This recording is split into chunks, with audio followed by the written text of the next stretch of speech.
Bonjour, c'est Marc Afnasiev, de la classe des 4e 6, dans le collège Texas de Montréal. Aujourd'hui, je vais présenter le tranchage sur l'impression 3D.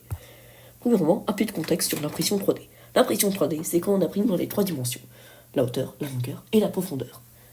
Ça se différencie de la 2D, dans laquelle on imprime que en hauteur et en longueur. L'impression 3D, ça marche quand on imprime avec du filament qu'on surchauffe pour faire étape par étape pour notre impression, comme on voit ici avec la machine qui imprime une étape de la pièvre qu'on essaie d'imprimer.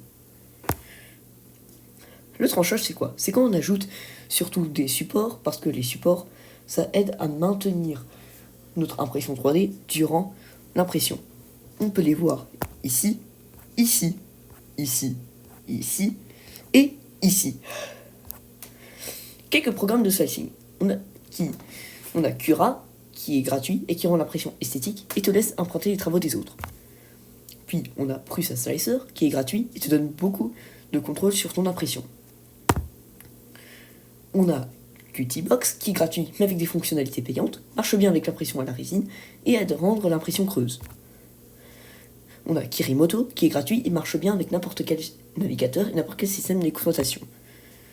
Puis on a Litchi Slicer, qui est gratuit mais avec des fonctionnalités payantes, te propose la meilleure orientation pour ton impression pour avoir le moins de support possible. Et finalement, on a Simplify 3D, qui est payant avec une version moins chère et plus chère, de très grande qualité et avec une multitude de fonctionnalités. Merci de m'avoir écouté, voici mes sources.